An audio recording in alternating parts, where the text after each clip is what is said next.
What started as a group of truckers protesting COVID-19 vaccine mandates called the Freedom Convoy. That's what they call themselves. It's snowballed now to sort of blockade in Canada for days. We've seen chaos in Ottawa. That's Canada's capital city, of course, as truckers protest the new vaccine order, which requires truckers entering Canada to be fully vaccinated or face testing and quarantine requirements. The protest has disrupted life for many Ottawans who aren't happy about it. Let's hear from some of them in our series, Your Voice. Take a look.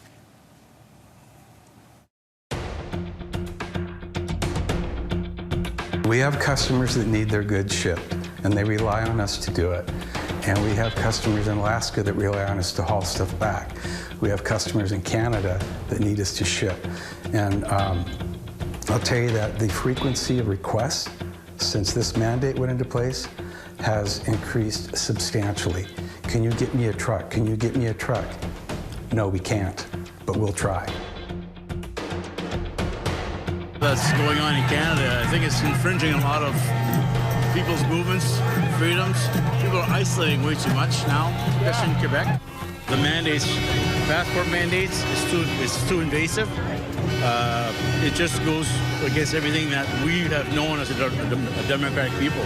We have never known this having passport mandates. I understand the pandemic, it has taken many lives, but you know what? There's no reason to lose my freedom as well. I think it's pretty silly. I think that definitely it's been pretty disruptive to the community, to kind of everyone nearby, for sure. I mean, you can't lock up healthy people and expect them to remain healthy, okay? So the children have not been in school. I personally believe that is wrong. We need to drop the mask, drop the mandates, and start living our lives again. We're fighting for freedom, my man. We're gonna keep fighting, Trudeau. You have nothing on us, Trudeau. We're gonna win. We're gonna win. We're gonna defeat you, Trudeau. Freedom, freedom, freedom!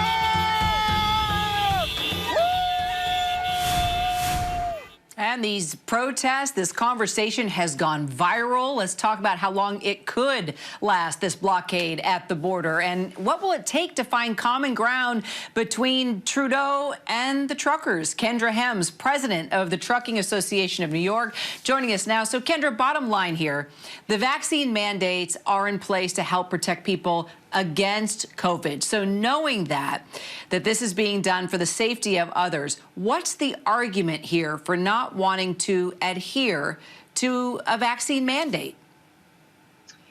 I don't think it's about not wanting to adhere to a mandate. I mean, from our position, drivers are essential workers. They were essential before the pandemic, essential during the pandemic. They'll continue to be essential following the pandemic. And during the height of it, they were crossing the border, serving a critical link to our supply chain. So the concern is we have not seen any significance or any data to show that there's, a higher rate of drivers contracting the virus or spreading the virus. They're isolated by nature. So the concern here is that we are going to continue to put additional pressure on the supply chain when we really need it, can't afford to do that. Yeah, and Kendra, speaking from the American side of the border here for truckers who I know cross that border all the time, up in Canada, Canadians, it seems, at least polls show, are broadly supportive of vaccine mandates. Over 80% of Canada is vaccinated, and the Canadian Trucking Alliance, I guess, estimates that 85 to 90% of Canadian truckers are vaccinated. So who's out there? Who's as exercised about this? They've taken over downtown Ottawa. Are these, a minority of truckers, or are there other people with other beefs against the way the Trudeau government has handled the pandemic? Are they out there? Have you got a sense of who's out in the streets shutting down Ottawa? I mean, honestly, I can't speak too much to the protest in Canada. It's a very different situation there than it is here in the U.S. We do not have a domestic mandate here. So, by and large, our drivers are still able to work every day. It's a small percentage of the overall driving population in the U.S. that does cross-border operations. And I think at the end of the day, it just boils down to people still wanting to have a choice. So just looking forward, what do you think could happen next? I mean, we've talked so much about the supply chain and the back and forth of goods. I mean, this is really going to come down to consumers as well, and possibly not getting the things that they need. Right, absolutely. I think at this point it's a little too soon to tell. We're monitoring the situation. But if it continues and we see increased congestion at the border or challenges with getting that freight delivered, we are going to see an impact on inflation. Those loads won't be delivered. There's going to increase demand. It's going to increase pricing. So it's not a good situation. And in truth, the mandate, particularly as it relates to the trucking industry, it's just not good policy given the challenges that we're already experiencing in the supply chain. And you've mentioned, Kendra, that there is no vaccine mandate, similarly, in the United States for truckers, these essential workers. You guys have, really done so much, not just in the pandemic, as you point out, but really the lifeblood of our economy in many ways.